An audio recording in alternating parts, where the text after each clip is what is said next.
here with us for Labour this morning. It's good to see you. Good morning. What's going to happen later on then? Well, you would expect a government with a majority that size to have no difficulty passing its legislation. Quite what individual Conservative MPs do is a matter for them. I mean, they're just fighting like rats in a sack the whole time over this, and I think the country deserves a lot better. What's going to happen? What's your crystal ball telling you? Well, I would expect the government to pass their legislation. They've got a big majority. It was 4 years ago today that they secured that massive majority. We in the Labour Party suffered a devastating defeat. We've turned things around with Keir Starmer, and that's the speech he's making today. But you would expect a government with a majority this size to have no difficulty. I was going to come on to that, but I'll do the speech first if you want. 4 years since you lost historically badly. Why would you mark that? Because I think it demonstrates just how far the Labour Party has come under Keir Starmer's leadership. Part of me does think back to that day in the 12th of December 2019. I think of where I was and knocking on doors in Sunderland at this point, out speaking with voters. We suffered a devastating result, and we do need to remember that as a party, and how far we moved away from working people in our country. But under Keir, we've turned that around. We're back as a party in the service of working people, and we're looking outwards to the country about the real challenges that your viewers are facing at the moment. For example, on the cost of living, it's really hard for families at the moment. The NHS is in a desperate state, and yet here we have a government that's it's all about the kind of ridiculous self-interest that we're seeing around this vote, this legislation, and no focus on the issues that really matter to people.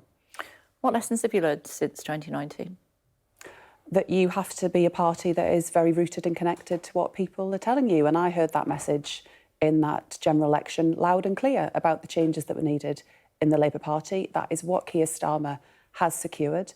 And that's why, he's making that speech today, setting out the different approach that Labour would bring to government if we secure the trust of the British people at the next general election, whenever that election comes, and it can't come soon enough. Yeah, but a lot of people, or some people that were in the shadow cabinet, are now in the shadow cabinet again, including the leader.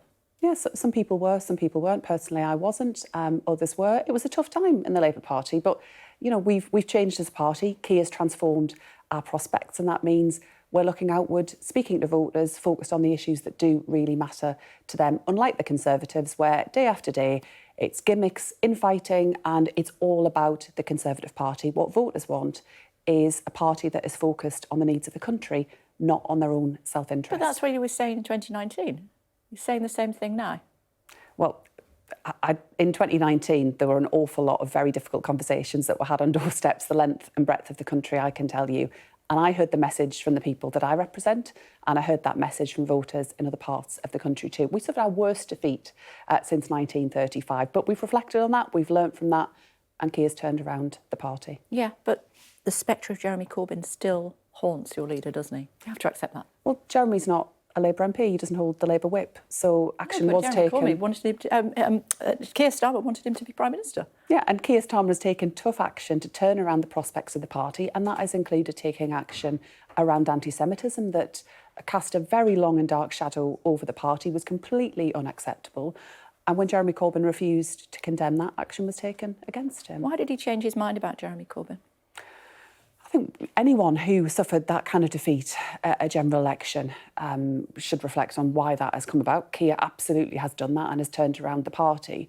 But it was a key moment when the Equality and Human Rights Commission ruled on the terrible anti-Semitism that had taken place in the Labour Party, and it was therefore necessary to take action to root it out, and that's precisely what Keir has done. What are you going to do about the Rwanda bill, even if it does pass, even when you get into power?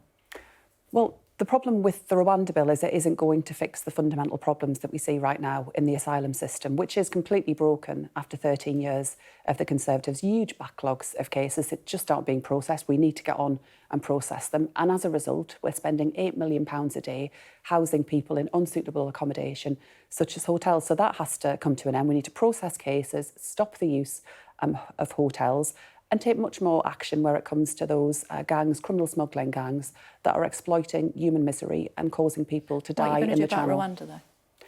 Well, unfortunately, the government has just effectively written a blank cheque to the Rwandan government, £300 million that they're sending, no guarantees, in fact, that anyone is ever going to be sent there. Completely wrong and unworkable. But if you don't policy. carry on with that, that's a waste of 300 million quid then, isn't it? Well, sadly, I don't think we're going to be able to recover that money. The government will have given that money over, but we can certainly stop any future payments. And what we would do instead of sending more money to Rwanda would be to invest in a more effective cross-border police force to actually tackle some of these problems at source and also process more cases. It's about getting the basics right. No amount of gimmicks that we get from the Conservatives will sort out the fundamental problems that we face around the fact that cases aren't being processed, that people are having to wait far too long for any decisions to be made.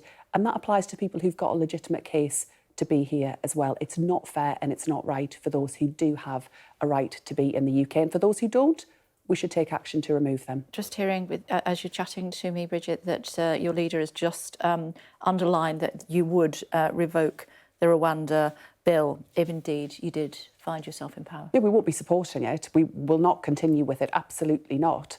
But sadly, the Conservatives are sending money to Rwanda that we won't be able to recover. It is a scandalous waste of money, and it's just a completely unworkable policy. Does Labour think that Rwanda is a safe country? Well, the Supreme Court were clear that they had big concerns about Rwanda as a safe destination, and I think we should listen and reflect upon that. So Labour agrees with the Supreme Court that Rwanda is not a safe place to go? Well, I think there is very serious concerns about the rule of law, about extrajudicial very serious cases that had come to their attention and the way that dissidents were being targeted, including here in the UK. And I think any serious government should reflect upon the rulings of our most senior courts.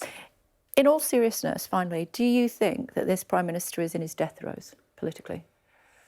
He's a very weak Prime Minister. I mean, goodness knows what the Conservative Party will decide to conjure up for us all in the days ahead. But he's a very weak Prime Minister whose authority is shot to pieces.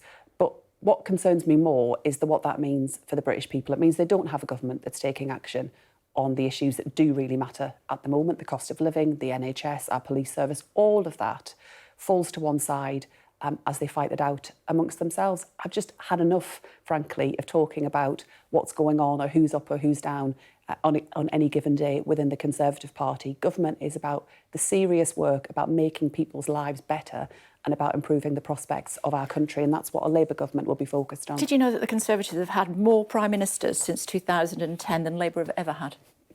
Well, I didn't know that. I mean, Labour doesn't have a fantastic track record in the past of winning elections, so and I'm determined that Keir Starmer turns that around. But we have had a ridiculous merry-go-round of government ministers right across the board, and that means we haven't had action on big and important areas. In my area of education, I've had 5 education secretaries, one that only lasted little more than a day.